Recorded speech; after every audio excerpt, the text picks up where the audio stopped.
Bueno, bienvenidos de nuevo todos a este nuevo episodio de Conceptos. Hoy tenemos invitado repetido de hace años atrás, cuando todavía solo era audio esto. Hoy por acá tenemos a Pablo Galindo. ¿Cómo estás, Pablo? Bien, Manolo, muchas gracias por la invitación. Súper, ha pasado, como decís, un montón de tiempo, vos. Sí, 4 años estaba viendo vos. Bueno, es menos de lo que pensé. Pensé que era más. Sí, pues, vos es que aquí en el mundo de las inversiones y tech se mueve todo muy rápido, ¿o qué? Totalmente de acuerdo. Sí, aquí es Verá. el inverso de dog years. Aquí Sí, es cabal. en un año viví 7. Cabal, verá. Entonces, para arrancar el episodio, voy a leerles un poquito a todos para que ubiquen, pues, qué ha hecho Pablo. Y pues Pablo es alguien que está literalmente construyendo el futuro del ecosistema emprendedor acá en Guatemala y pues toda la región. Es Managing Partner en GEA Capital, donde invierte en startups fintech que están disrumpiendo industrias tradicionales. Pablo también no solo invierte dinero, sino que invierte en ecosistemas completos. Ha sido vicepresidente del Instituto Guatemalteco Americano por 5 años, graduado de Harvard Business School en Private Equity y Venture Capital y maneja Gesla Ventures, donde ayuda a familias empresarias con gobernanza y estrategia de riqueza desde hace más de 13 años. Algo que para mí hace a Pablo muy especial es que ve oportunidades donde otros solo ven limitaciones. Mientras muchos miran hacia Silicon Valley, él está construyendo el Silicon Valley centroamericano desde acá en Guatemala. Así que con esa intro, Pablo, de nuevo, bienvenido a Conceptos, manito. Muchas gracias, vos sos muy gentil con la intro. Ya viste, aquí hacemos que todos se vean bien. Cabal, ¿Verdad? Y, pero súper. y, y sí, ¿no? Para que quedes así, mira, nítido. Y bueno, vamos a ver vos, hoy quisiera empezar tocando este tema de cómo evolucionar un no a un sí en Venture Capital, ¿verdad? Eh, Has rechazado muchas propuestas y quisiera ver en todo este tiempo como Venture Capitalist, ¿qué ha cambiado en tu criterio para decirle que sea un proyecto y qué te hace apostar por un emprendedor después de tantos rechazos que has tenido? ¿Verdad? ¿Y qué has aprendido acerca de cómo identificar un buen sí? Mira, buena pregunta. Mira, yo te diría lo primero es que nace, o sea, es una disciplina. O sea, yo creo que eso es lo primero que hay que aclarar. Digamos, es una disciplina que irónicamente está diseñada para decir que no. Es decir, nosotros tenemos un método interno donde tenemos que ir descartando y sobre todo descartando rápidamente lo que vamos escuchando, qué no hace sentido, de una vez ir votando, para que nuestro proceso realmente vaya curando a los emprendedores con los mejores proyectos. Eso realmente, digamos, es una disciplina, pero esa disciplina tiene que estar inscrita, por así decir, en un contexto que es nuestra tesis de inversión.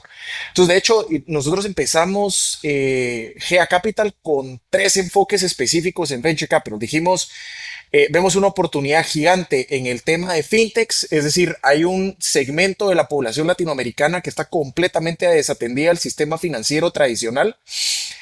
Vimos también que hay una falta de coordinación para la compraventa de goods and services, entonces dijimos tenemos que estar metidos en marketplaces y aparte históricamente te diría que Latinoamérica, como está pasando este proceso de digamos, como desruralización, donde nos estamos empezando a volver ciudades muchísimo más urbanas, el tema inmobiliario, entonces dijimos PropTech.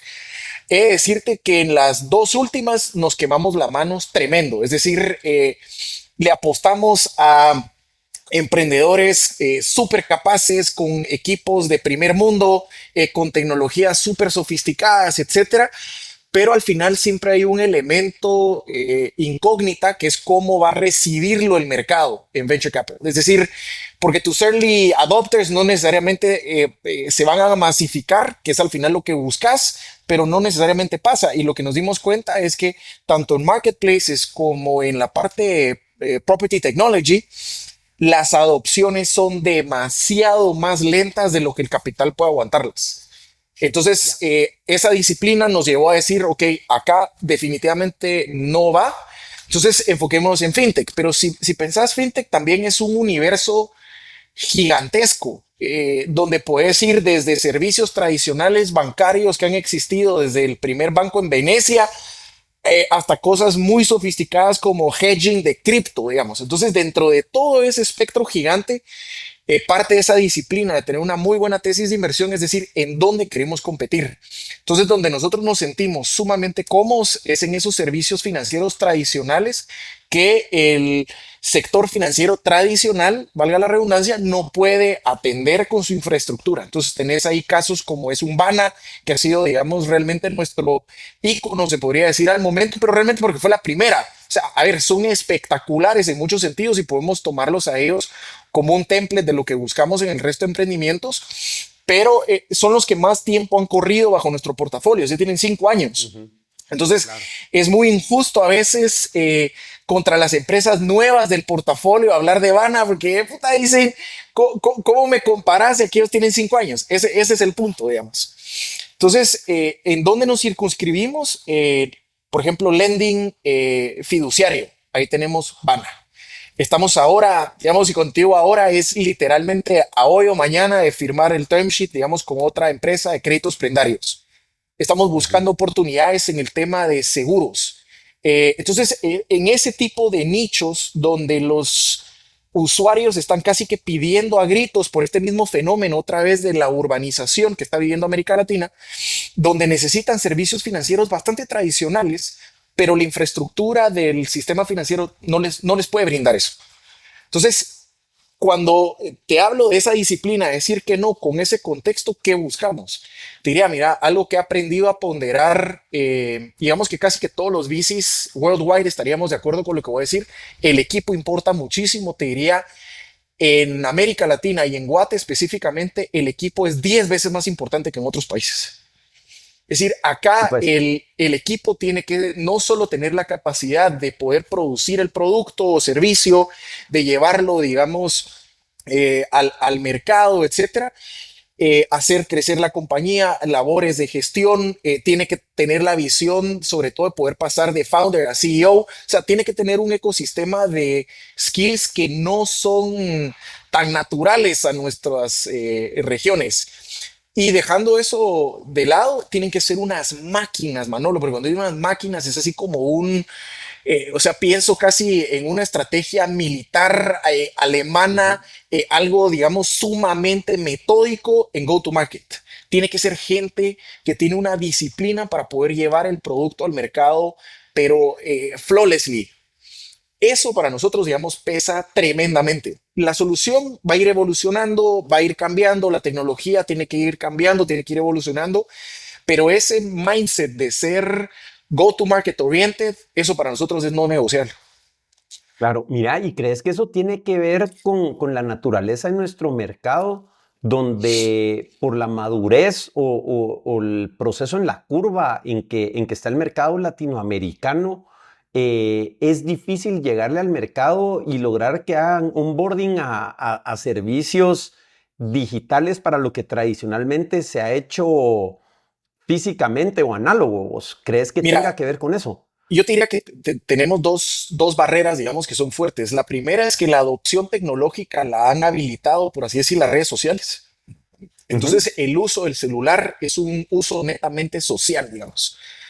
Ya cuando te metes en temas, por ejemplo, de soluciones financieras, ya hay una confianza que te tenés que poder ganar, porque también somos países muy vulnerables a phishing, scams, etcétera. Entonces, digamos ujú. que esa es, te diría que uno de los retos gigantes es la adopción tecnológica. Es bastante pobre en el sentido que hay celulares, pero el uso es bastante rudimentario.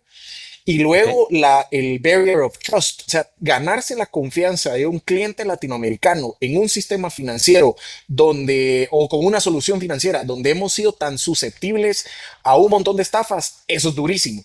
Y te agregaría un tercer elemento que lo hace sumamente complejo, es que somos países que, digamos, estamos como muy, o sea, no somos tan homogéneos, pues. O sea, digamos, Ujú. si hablamos propiamente en Guate, digamos, para tu audiencia internacional, un Zona 14 está muy cercano a un Santa Fe. Son niveles socioeconómicos, de educación, de adopción tecnológica, de necesidades financieras diametralmente opuestas y están a menos de 2 kilómetros o 1 kilómetro, no sé ni siquiera, pero es Ah, es insignificante, nada. digamos, Sí. es nada. Eso se repite en El Salvador, se repite en Honduras, se repite en Nicaragua, se repite en Costa Rica, en República Dominicana. Entonces, somos países que tienen muy poca homogeneidad y eso tiene muchos retos para el go-to-market, porque tenés casi que hipersegmentar dentro de cada segmento para pegarle al nicho exacto. Vos, qué grueso. Y mira, estás conociendo muy bien el mercado latinoamericano porque acá decidiste construir, va, vos. O sea, tu educación fue en Estados Unidos, has tenido el chance de estar en otros mercados. ¿Qué ves vos acá en la región latinoamericana que te tiene construyendo acá y no en otros mercados del mundo, vos? Mira, fíjate que yo creo que eso, a ver, yo me fui a estudiar a la U en Estados Unidos y a emprender en Estados Unidos gracias a una persona que vos también conoces, a Giancarlo Ibargüen. Yo a ese señor le Ujú, debo la conversación que estamos teniendo vos y yo ahorita es alguien a quien yo voy a estar eternamente agradecido porque me dio esa visión que hoy no me tendría sentado donde estoy. Y fue un mensaje muy, muy simple. Los países con tanta necesidad son un oasis para los emprendedores que logran transformar esos problemas en soluciones. Entonces, para nosotros los chapines es muy fácil, muy, muy fácil. Y cuando digo chapines, pensar Latinoamérica, mano, porque estamos todos ujú, montados en el mismo barco. Somos bien quejistas. Nos encanta quejarnos.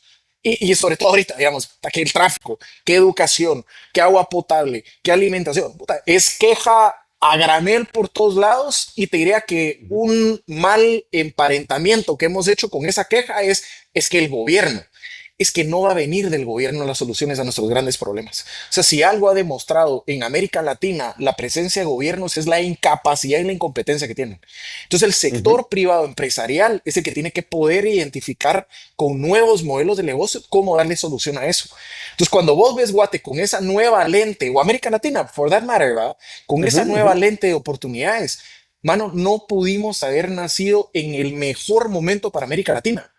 Tenemos muy cercano un Estados Unidos que nos enseña un poquito al futuro, digamos, que deberíamos de estar viendo. Por el otro lado, tenés un montón de fondos de inversión worldwide que están viendo América Latina, pero no saben cómo comerse ese animal porque es un poco extraño. Ven un Brasil que, digamos, por tamaño es como ¿cómo te digo? Como que te intimida mucho y luego ves un resto de América Latina Spanish speaking que también intimida porque El Salvador, a pesar de ser vecino de Guate, es bien diferente. Ecuador, a pesar de estar a la par de Guate, es súper diferente. Entonces, digamos que esa falta de homogeneidad hace que todo el mundo voltee a ver con mucho interés, pero no sepan cómo entrarle. Entonces, ahí es donde Ujú. nosotros, los que tenemos los pies sobre la tierra en nuestros países, ahí están las oportunidades. Somos los que tenemos la capacidad de identificar el problema, atraer el capital, porque tenemos el know-how, es hacer ese puente. Entonces, ¿qué estoy viendo? Ser ese puente, Manolo. O sea, yo no veo los problemas de Guate, por supuesto que me da tristeza ver los problemas de Guate, pero no me voy a quedar latillándome en quejas y que el gobierno, no, es empecemos a apostarle a diferentes emprendedores que puedan querer resolver esos grandes problemas.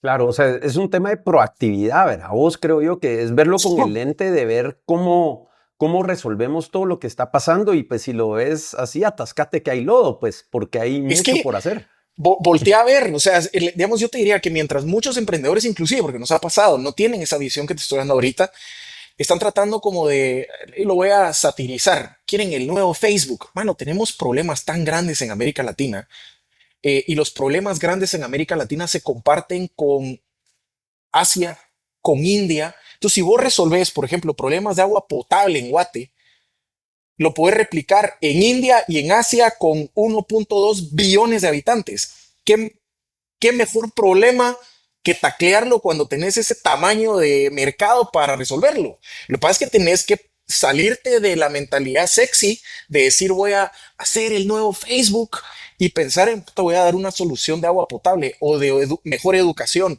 o una nueva, no sé, galleta o lo que sea para temas de alimentación. Ese tipo de soluciones es lo que estamos desesperados buscando, digamos, que los emprendedores empiecen a evaluar. Claro, y me imagino también que eso es bien gratificante porque cada solución, ponete citando el caso de Vana, son cosas que están mejorando la calidad de vida Totalmente, de personas de una manera sustancial. total.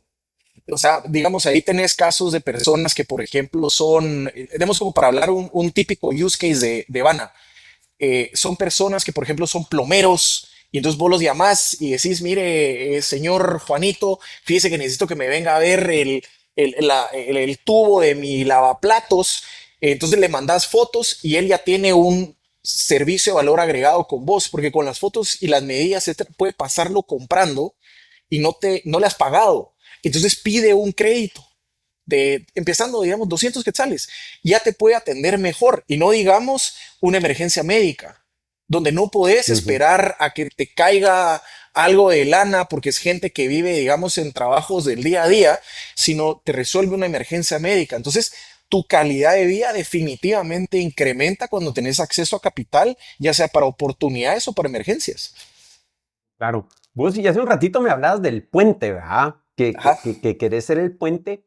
Eh, Tuve el gusto, o no sé si fue gusto, pues, pero me diste clases en el Acton, Sí.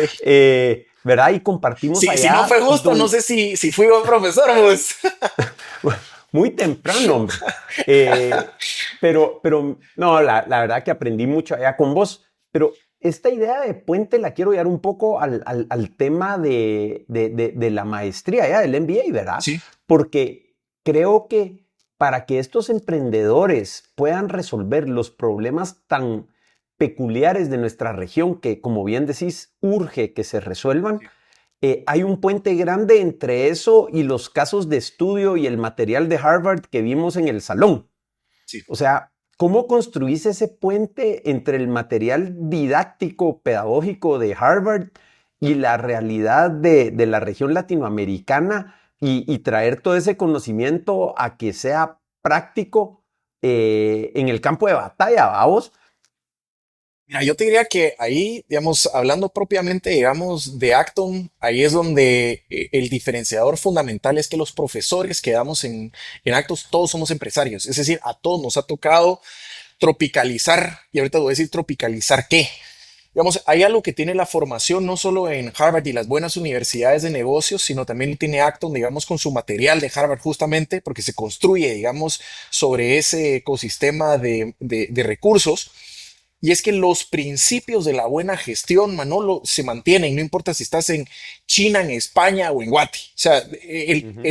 una buena gestión empresarial tiene principios fundamentales que no puedes, digamos, bypassear. De ahí es donde te nacen las famosas frases que dicen que no hay malos negocios, solo malas administraciones. Y te diría totalmente cierto. O sea, de hecho, si querés, de luego podemos hablar de turnarounds, donde las oportunidades parecían un desastre y con una buena gestión terminan siendo una joyita en proceso, digamos, de terminar de brillar.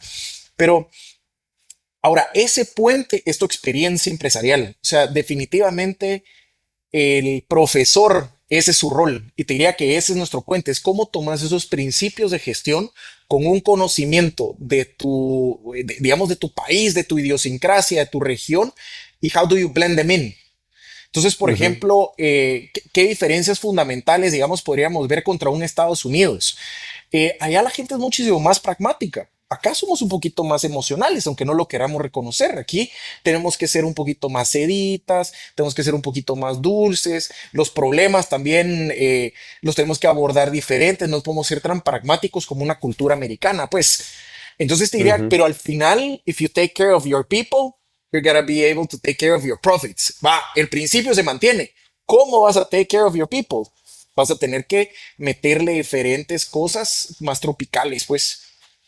Claro, pues buenísimo eso. Y en términos de los rasgos de personalidad de los emprendedores, vos, o sea, ¿cómo cambia un emprendedor latinoamericano versus otros emprendedores que has visto en otras áreas del mundo?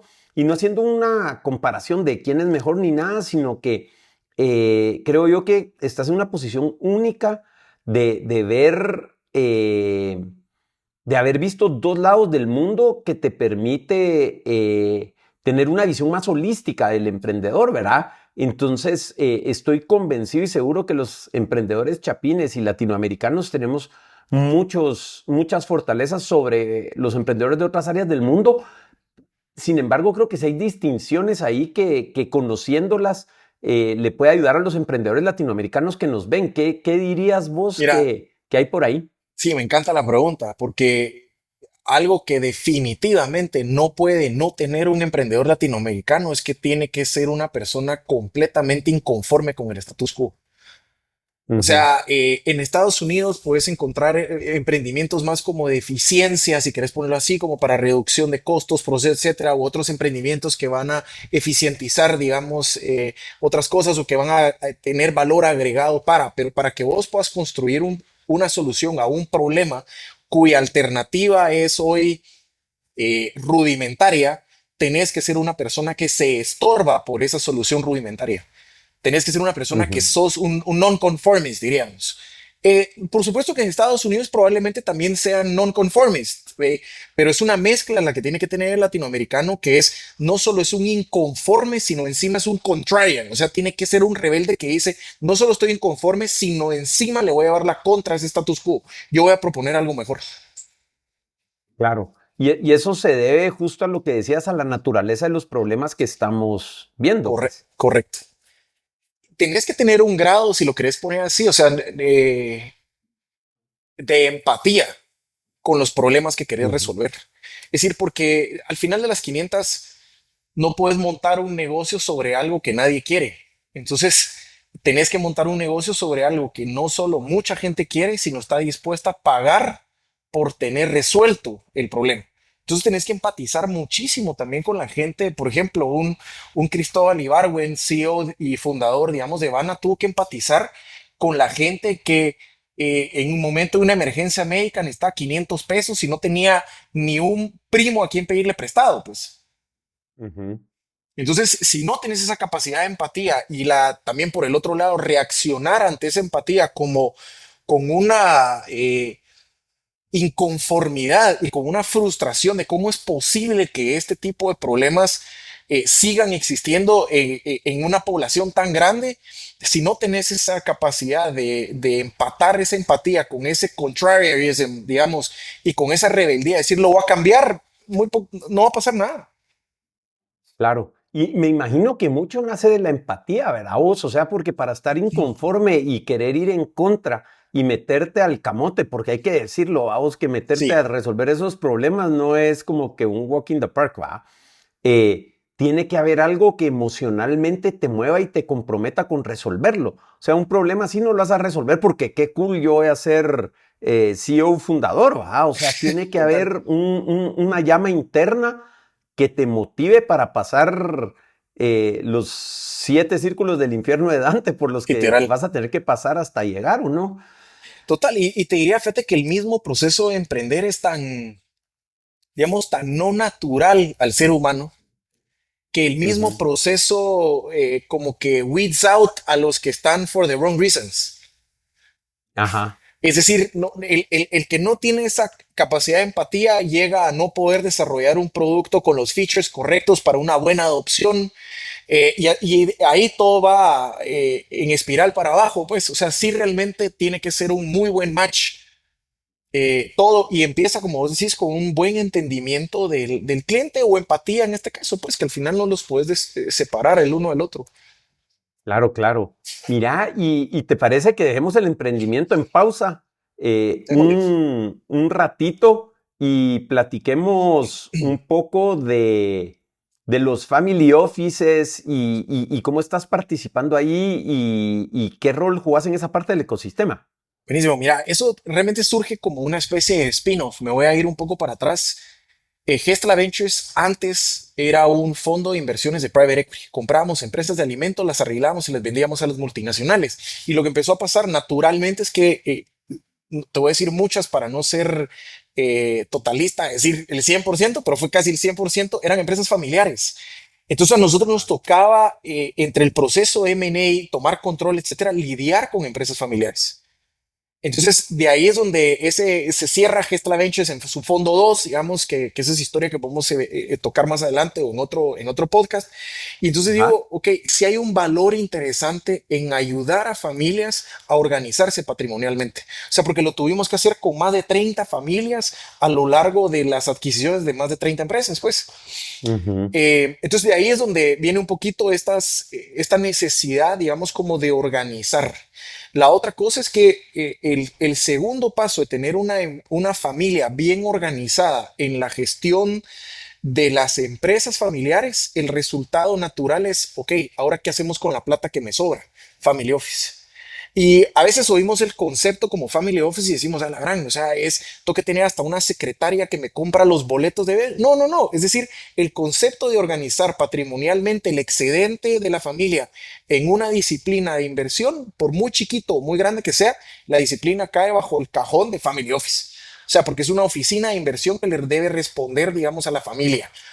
Y ahí ya tenés amplitud de family offices, hay de colores y sabores, hay oficinas de familias que se encargan hasta de renovar las pólizas de seguro. Ujú. Hay otras que es específicamente para inversiones. Entonces, dentro de ese scope, cada familia, según sus necesidades, va a constituir su oficina familiar, pues. Claro, y ustedes están muy tirados al área de inversiones. Digamos, mira, yo te diría que donde nosotros hacemos el corte es dos. Uno, organizamos la familia, digamos, a nivel de lo que les genera ingresos, que usualmente es una empresa, y lo organizamos como en tres niveles que se tienen que organizar sí o sí. Es a Ujú. nivel de management, que es importantísimo cómo se va a gestionar la compañía, a nivel de ownership, digamos que cómo los dueños van a interactuar dentro de ese management, y luego gobernanza, cuáles son las reglas del juego. Entonces, una vez tenés eso bien organizado, hacemos una segunda que es, ok, la disciplina de inversión. ¿Cuál es el apetito a riesgo que tiene la familia y cómo deberían configurar su estrategia de inversión? Ahora, hasta ahí llegamos nosotros. Si ya quieren que haya alguien que les recomiende en qué invertir o no, eso ya no somos nosotros. Te diría que eso ya es una disciplina que requiere un full-time job de alguien que está revisando oportunidades para la familia y para el apetito a riesgo de la familia. Eso ya no lo hacemos nosotros. Digamos que yo me encargo de ordenar la casa y alguien más ya puede hacer con la casa lo que quiera. Buenísimo, vos, gracias por aclararme eso. Bueno, y esta conversación salió porque nos vimos en el Volcano Summit y ahí estuvimos platicando y de ahí te vi en la antigua, en la calle y bueno, eh, no sé si estuviste en la charla el último día de la persona que llevaba el Family Office de la familia DuPont. No, no, no estuvo. A la gran puchica, impresionante, porque es donde decís que hay rangos de rangos y él decía, o Sí, sea, este es total. un patrimonio que viene desde 1870 Sí, y que total. estaba en cerca de 300 billones de dólares, una cosa así, y él era el responsable de eso, ¿verdad? Entonces creo que hay, hay de todo ahí, ¿verdad? Sí. Pero, ajá, dale, dale. No, no, no, es que No. de hecho, digamos, no, no estuve en la presentación, pero en la universidad, en Harvard, sí estudié, digamos, casos, y en el caso del programa específico de Family Offices, cabalmente estudié a la familia DuPont, que es una de las tantas familias legendarias. Y así como vos tenés, digamos, en América Latina, primera generación que logra hacer plata y una segunda generación que ahora está con preguntas de cómo hace, pues en Estados Unidos, que son países, digamos, con industria de muchísimo más años, tenés gente que son familias que vienen gestionando su patrimonio 200 años, pues. eh, es una cosa increíble y definitivamente los tamaños también cambian. Yo siempre hago el comparativo de que sin ánimos, digamos, de que suene como a menosprecio, pero nuestras empresas grandes, digamos, exitosas, pensemos en Cementos Progreso, CMI, Banco Industrial, allá son pymes. Ujú. Entonces, tenés que aprender a contrastar también qué prácticas y qué tipos de gestión vas a utilizar. Y otra vez, también hay best practices o fundamentos o principios de gestionar un family office que lo tenés que poder tropicalizar otra vez a Guate, porque acá, por ejemplo, somos muchísimo más familiares que los gringos. Entonces, Ujú. es muy fácil cruzar líneas donde, por ejemplo, el domingo en el almuerzo familiar es muy normal que el papá con los hijos diga, miren, mucha, por cierto, en la empresa no sé cuánto, y se empiezan a mezclar ambientes. Y eso no es ni bueno ni malo, solo es algo muy característico de nuestra cultura. En Estados Unidos lo tienen bien claro, o sea, you don't speak about business en la mesa. Pero de repente en la empresa familiar, un martes cualquiera, podemos coordinar qué regalo le vamos a dar a mi papá. Y ya mezclaste algo muy familiar dentro de un ambiente de trabajo. Eso es muy natural en nuestros países. Entonces, no es que esté malo comparado con los practices, digamos, que se tienen en Estados Unidos. Simplemente es Claro. diferente. O sea, hay que aprender a gestionar la dinámica familiar y la dinámica de negocio en sus dos contextos. No las podemos desprender, pues. Claro. Vos allá en el Volcano, saliendo de esa plática, oí una charla interesante donde la gente estaba muy admirada de lo que se había logrado en DuPont, porque decían, mira, es que hay una generación que trabaja mucho, logra muchas cosas, crece y de ahí la siguiente generación viene cómoda y hay un declive y eso trae malos tiempos y entonces eso forma la siguiente generación emprendedores fuertes y como que es un sube-baja y decían, puchica, ¿qué habrá pasado aquí en este caso DuPont? De que ha sido, pues, hasta donde entendí, muy, muy consistente, pero ¿crees que es un patrón que realmente existe? ¿Es percepción? O cómo ves eso de las empresas familiares multigeneracionales? Mira, yo creo que, a ver, y es excelente pregunta. El, el tema es la disciplina que tiene la familia, uno, y la relación que tiene con el dinero. Entonces, Ah, digamos, ¿qué es lo que suele suceder?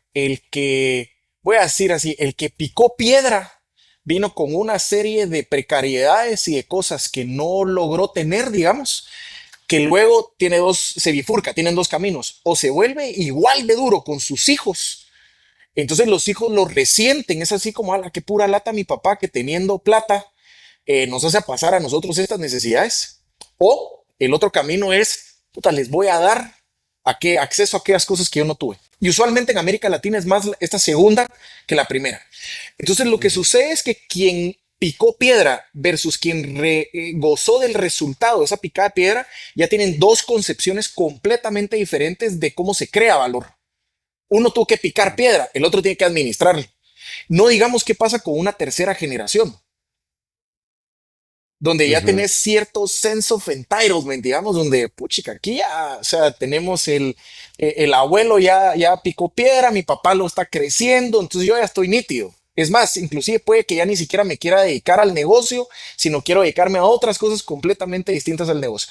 Entonces, esa falta, por así decir, como de una disciplina, de decir, ok, mire mucha, el tener un patrimonio como una empresa requiere una disciplina de gestión y el resultado final de ese ejercicio financiero de esa empresa también tenemos que poder administrarlo con disciplina, no solo para preservar, sino para hacer crecer el patrimonio. Eso es un poco la visión que nos hace falta a nosotros. Ahí es donde nosotros somos un ujú. poquito más, digamos, y te diría, en mi experiencia comprando empresas familiares, la empresa familiar se vuelve como una caja registradora al servicio de la familia. Ahí está la pérgola de la casa, ahí está el upgrade de carro. Entonces no hay tampoco una gobernanza clara sobre el uso de los recursos. Entonces, en ausencia de esa disciplina, es muy fácil perderse en el camino y lograr la longevidad de ese patrimonio a cosechar. Claro.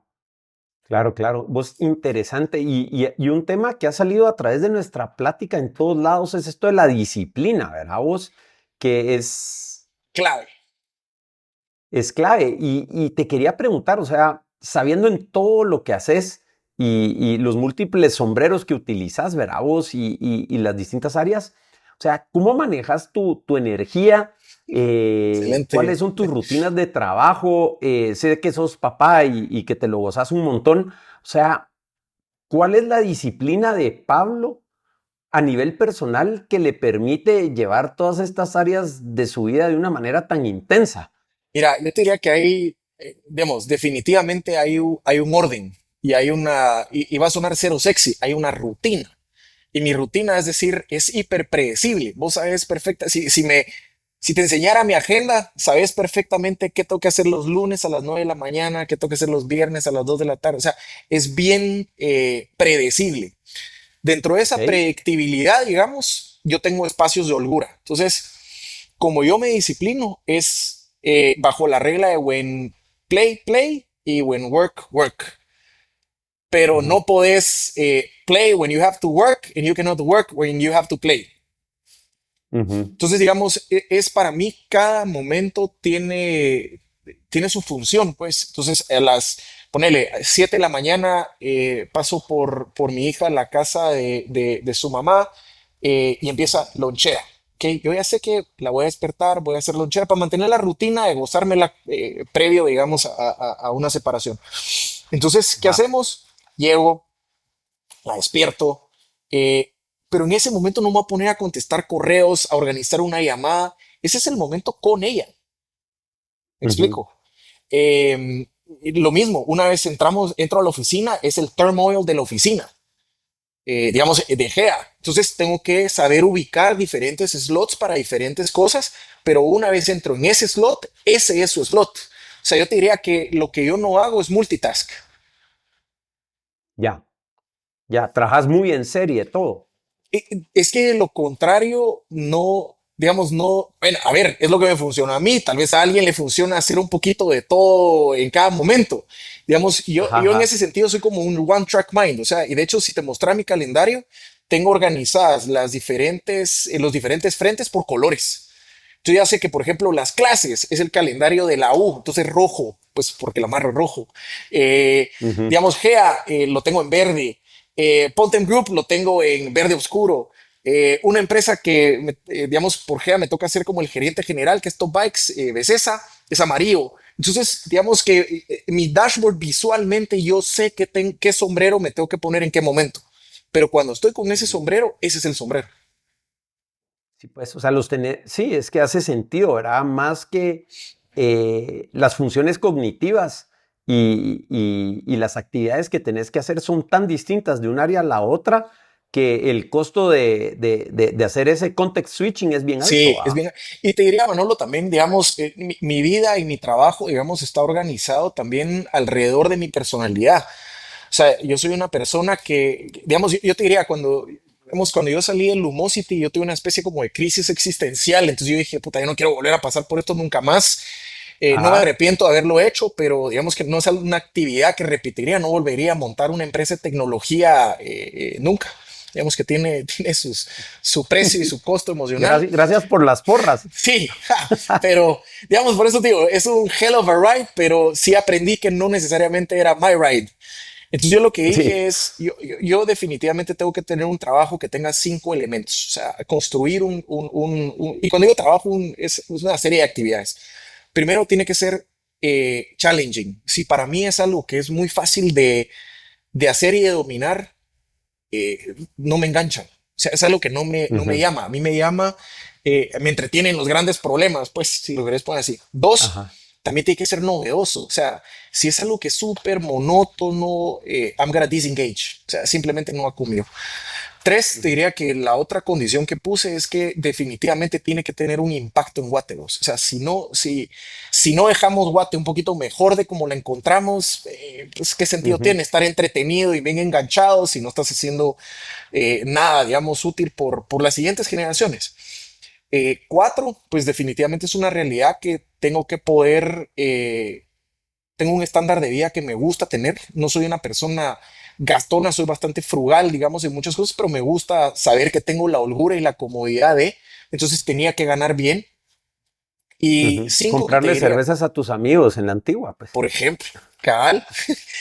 Y cinco, te diría que es como otro componente importante, es que digamos, tiene que ser algo que a mí o sea, cuando le sumas las cuatro anteriores, me tiene que emocionar, pues, o sea, termino cansado en la noche, pero amanezco emocionado. O sea, ese es como mi lema, pues, no, terminé cansado porque sudé la camisola, pero voy a arrancar emocionado porque me gusta lo que estoy haciendo.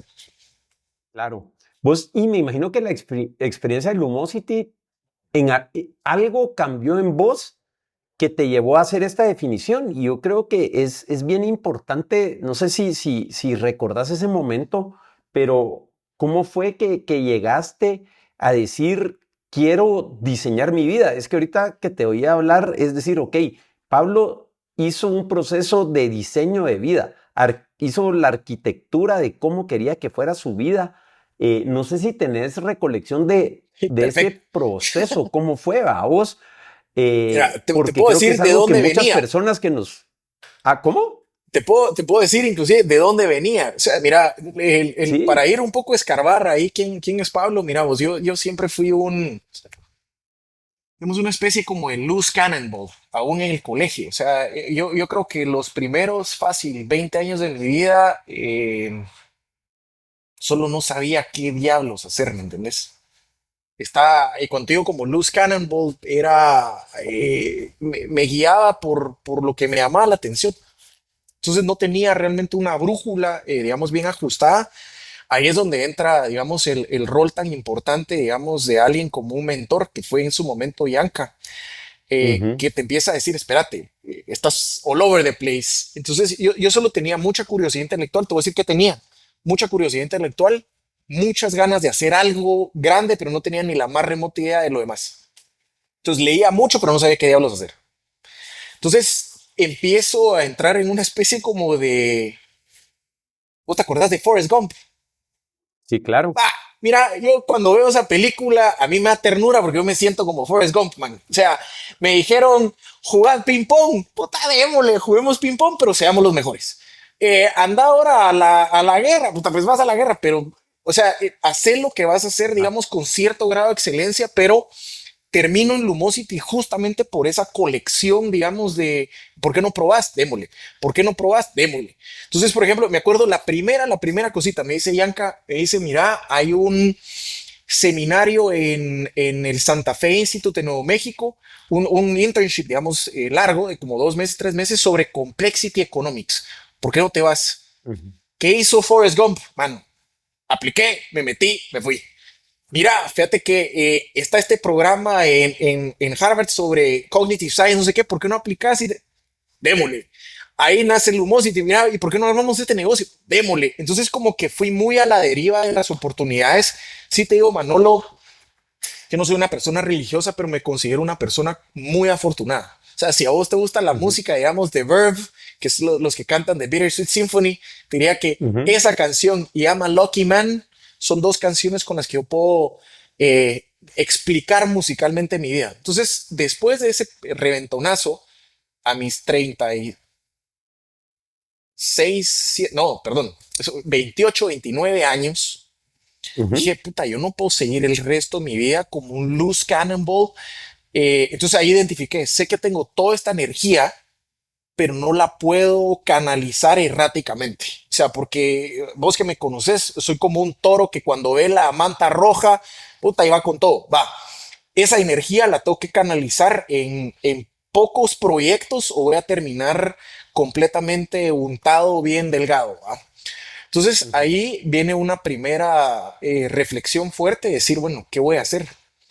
Y no tenía respuesta, digamos, a esa pregunta. Entonces te diría que el elemento pivotal ahí fue Clayton Christensen. Hago en Harvard, Ujú. empiezo el programa, digamos que es OPM, que es un programa, digamos, de Ownership President's Management, digamos que es para gente que ha hecho compañías grandes, que no eres el MBA tradicional, digamos, de los 2 años, sino es un ejecutivo que tiene diferentes bloques. Y ahí en uno de los bloques me topo con Clayton Christensen y me topo con un libro de él que nos regala, digamos, a todos los estudiantes del curso que se llama How Will You Measure Your Life? Y dije, esta es la respuesta a mi pregunta. O sea, ¿qué diablos hago? ¿Cómo lo voy a medir? Entonces me senté a leer el libro. Y te diría que el libro lo tomé, es un libro que de hecho a la fecha, Manolo, le digo a todo mundo, compralo, léelo, y si no te gustó, nos juntamos a discutir por qué no te gustó y te lo pago si la razón es válida. Entonces Así de ahí bueno. fue donde es espectacular, te ordena, mira vos, yo soy así como muy de frameworks, yo no soy una persona muy, ¿cómo se llama eso? No sé ni siquiera cómo llamarlo, yo necesito marcos de referencia. Mi mamá me decía, inclusive mi esposa me decía, soy como medio autista en ese sentido, necesito como Ujú. parámetros de referencia, entonces a mí me sirve el concepto de frameworks. Entonces es un buen framework que me enseñó a pensar de cierta manera, sobre todo en temas de vida. Entonces ahí fue donde dije, no, este loose cannonball yo lo tengo que poder enfocar. Y entonces me Ujú. enfoqué en soluciones financieras. Digamos que ese es como el scope grande, pero ahí encaja pues GA Capital, encaja Barrilete Ventures, encaja Pontem Group y encaja, digamos, Gestla Ventures. Digamos que esos son los puntos. Sí, pues, o sea, fue un poco de madurez, vamos, y una situación de haber topado un fracaso fuerte, que creo yo que es lo que más te enseña, pues, al final. Totalmente. Digamos, mira, lo que lo hizo duro es que digamos, los founders tuvimos que reconocer que no teníamos el skill set para hacerlo crecer. Te diría que ese es el primer cuentazo. Eso es una empresa que se montó, digamos, de cero a más de 100 millones de usuarios. Sigue siendo una empresa sumamente exitosa, pero en un momento determinado los founders ya no teníamos la madera. O sea, no, éramos muy güiros. Y ahí sí, empresa grande, problemas grandes. Entonces, los problemas sobrepasaban muy por encima de las capacidades que teníamos. Entonces, te diría que ese fue Ujú. un reality check. Pasás de creer que te las podés todas a darte cuenta que no te las podés todas. Y es Hombre, más que un fracaso empresarial, digamos, es un fracaso personal donde vos decís, "Puta, esto es un mismatch tremendo. O sea, ¿cómo me metí en claro. algo para lo que no tengo las capacidades? Pues Ujú. entonces, queriendo evitar que me volviese a pasar esto, dije, no, yo mis next steps sí los tengo que pensar bien. Yo no puedo volverme a encontrar involucrado en algo que me va a quitar 10, 12 años de mi vida y salir después de los 10, 12 años y decir, ah, no era por ahí, es por allá. Claro. Sí, esa es una lección gigante, ¿verdad? Que si Gigante. uno no diseña, vas a estar reaccionando incluso a buenas oportunidades, y tenés que ser un poco más intencional, ¿verdad? Con dónde escoges usar tu tiempo y tu talento, ¿verdad? Y ahora que te oigo hablar de eso, porque pues te conozco, has logrado un montón de cosas y aún así decís vos, puchica, no tuve la madera para esto. Pensaba yo en Zuckerberg y Steve Jobs y Gates y toda esa gente que de 20, 21, 22 años construyeron unos monstruos, decís vos, sí son Así son animales de otro planeta, cien pues, por ciento, 100%, ¿verdad? totalmente. Porque la escala de las cosas que construyeron teniendo 23, 24 años y que tenían inversiones de cientos de millones de dólares diciéndole, miren, traigan adultos a manejar esto y decían, no, yo puedo, es otro rollo, ¿verdad? Total. Pero mira, ya para irte dejando a tu siguiente hora, que puedas seguir estructuradamente tu calendario, como bien dijiste, uno de los fundamentos de cómo estás diseñando tu vida es que te tiene que dejar esa energía y tenés que dejarle algo de regreso a Guate y a Sí. Latinoamérica.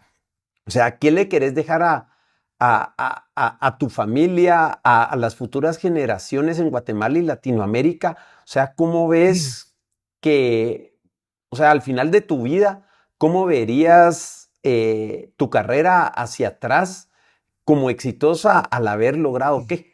¿Verdad? O Mira, sea, ¿qué querés dejar en buenísima. ese Te aspecto? diría para contestarte en dos capas a mi familia. Mira, vos, mira, lo que más anhelo no necesariamente se traduce en patrimonio económico, sino yo quiero que mi hija y mis nietos el día de mañana estén orgullosos de quién era su papá y su abuelo, pues. O sea, te diría que Ujú, lo más preciado que tenemos es el apellido que le vamos a heredar a la gente que viene atrás de nosotros.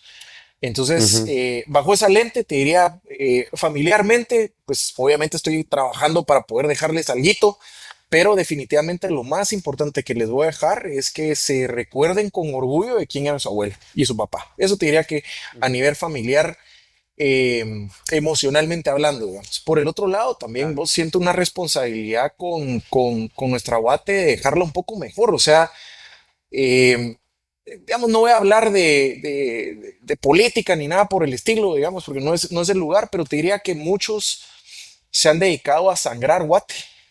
Sin entregarle algo a cambio. Y Guate ha sido un país muy generoso en muchos aspectos. Es decir, todavía nos falta mucho más, pero hay que regresarle talento, hay que regresarle tiempo, hay que regresarle cariño. Digamos, es un país, si lo querés poner así, que con muy poco cuidado y con muy poco cariño ha sido muy generoso con muchos.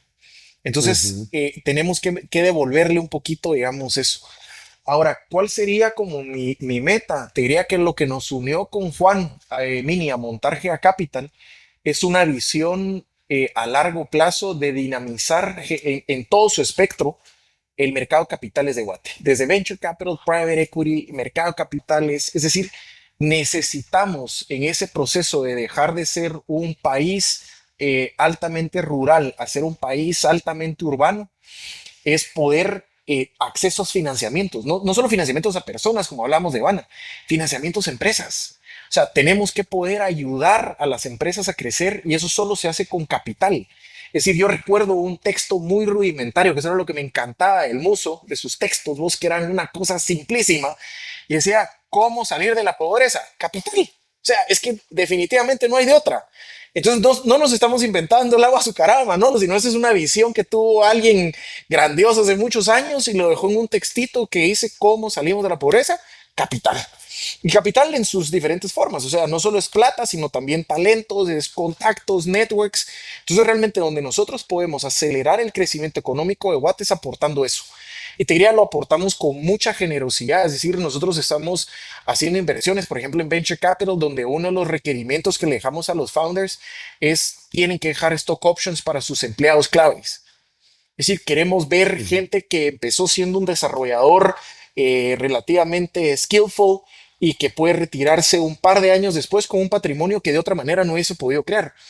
Y puede comprarle la Claro. casita a su familia, puede hacer cosas. Y te estoy dando ejemplos, digamos, que son bien reales. No puedo entrar en tanto detalle, pero son bien reales a Guate, Ajá, ajá. digamos.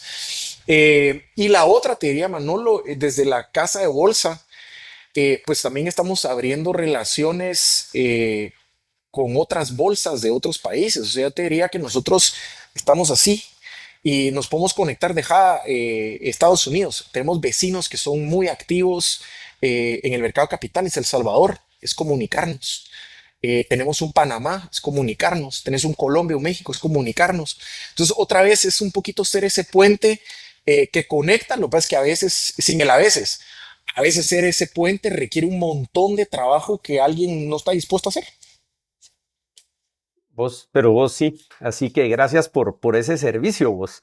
Y también gracias por el tiempo para enriquecernos. Mira, no sé si hay algo más que quisieras agregar, que para la audiencia, algo que se nos haya pasado a hablar en este round 2, eh, algo que quisieras agregar. ¿Crees que ahí ya Mira, estamos? yo te diría tal vez solo cerrar con digamos, con o una reflexión slash invitación.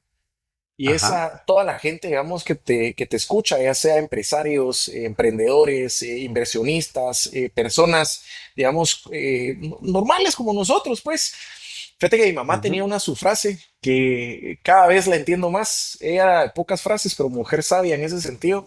Y ella decía, mucha, dejen las cosas un poco mejor de como las encontraron. Y esa era su regla. Y nos fastidiaba en la casa, a mis hermanos, a mí, con dejar las cosas mejor de lo que las encontrábamos.